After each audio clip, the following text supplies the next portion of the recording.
On vous l'avait promis, le voici. Andy du collectif américain The Yes Men. Cette semaine, pour le Lab TV, Andy a endossé le costume d'un faux présentateur américain ultra réactionnaire. Dans leur film, les Yes Men adorent piéger les puissants de ce monde. Andy, qui aime beaucoup la France, sait qu'ici, les hommes politiques sont flattés dès qu'une télé américaine leur demande une interview. Avec le Lab, il a créé une fausse filiale de la chaîne CBS. Mais pourquoi faire? Andy a vu que la classe politique française soutient le plan Hulot pour sauver la planète. Mais il voudrait savoir si ce soutien est vraiment sincère. Transformé en star de CBS, il a donc convié des hommes politiques à une interview en duplex avec Washington. La classe! Sauf qu'en fait, Andy était dans la pièce d'à côté, dans un studio de télé parisien. Il va les mettre sous pression en leur faisant croire que les multinationales américaines sont très en colère contre le plan Hulot. Premier à passer le test, Claude Goesgen, l'un des porte-parole de Sarko. C'est parti pour le duplex avec notre faux générique et un faux traducteur simultané. Je suis Sam Shambleman et voici America Now Today. Notre accent ce matin sera porté sur la campagne présidentielle en France et avec nous live depuis Paris, voici Claude Goesgen, qui est ancien ministre, député et aussi porte-parole de Nicolas Sarkozy, l'un des candidats. Bonjour, monsieur Goesgen. Bonjour, bonjour. En parlant de grandes surprises, vous le savez, que le sujet chaud de l'élection cette année, c'est l'écologie et particulièrement le réchauffement climatique. Voici un reportage de John Baldwin. Histoire de le mettre dans l'ambiance, Andy lui montre un sujet fabriqué à base d'images récupérées sur Internet. Notre faux CBS y présente Hulot comme un dangereux rêveur gauchiste. Dans le reportage, un sondage totalement fictif assure même que 77% des patrons américains craignent une vague verte en France et qu'ils menacent de fermer leurs usines en France et de supprimer 500 000 emplois en cas d'application du plan Hulot.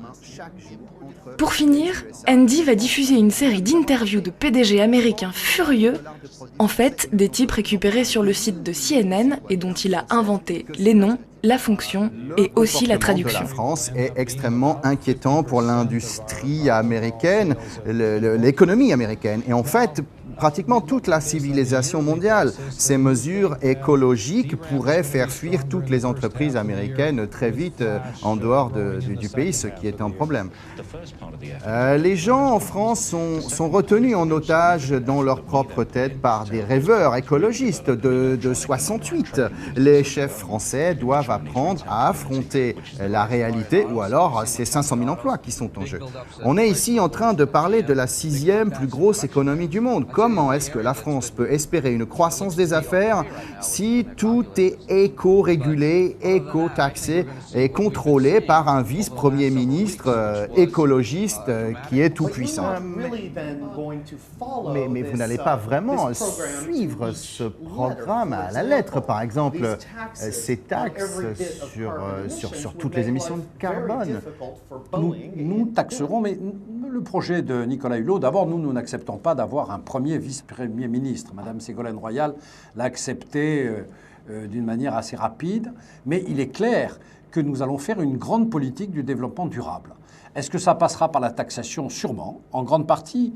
Mais je répète, la France ne sera qu'un pays avant-coureur dans ce domaine. Mais ça ne va pas tomber comme ça, comme un coup près, mais nous mettrons un moratoire qui permettra aux entreprises d'évoluer. Je tiens vraiment à ce que vous m'assuriez que le plan Hulot ne peut pas être appliqué à la lettre de manière inéluctable. Mais bien sûr, bien sûr. Non, mais bien sûr que le plan Hulot, d'abord, est un plan qui est extérieur à la campagne et qui est un plan de sensibilisation. Il faudra voir dans quel délai nous l'appliquerons. Nous n'avons aucunement l'intention de faire fuir les investissements américains.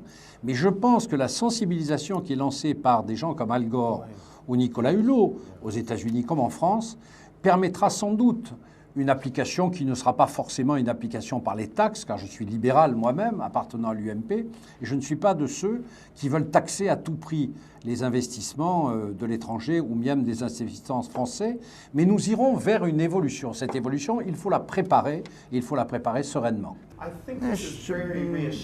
Je crois que c'est très rassurant pour nos amis. J'ai ici avec moi sur le plateau un très important représentant des affaires américaines, Monsieur Jack Pottenberry.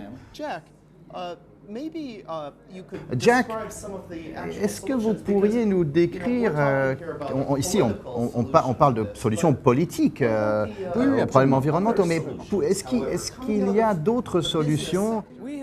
Par exemple, nous avons développé un programme qui est financé par le public et le privé, qui va donc avoir des règles de business très strictes, qui réunit 3 grandes corporations américaines, Boeing, General Electric et Bechtel.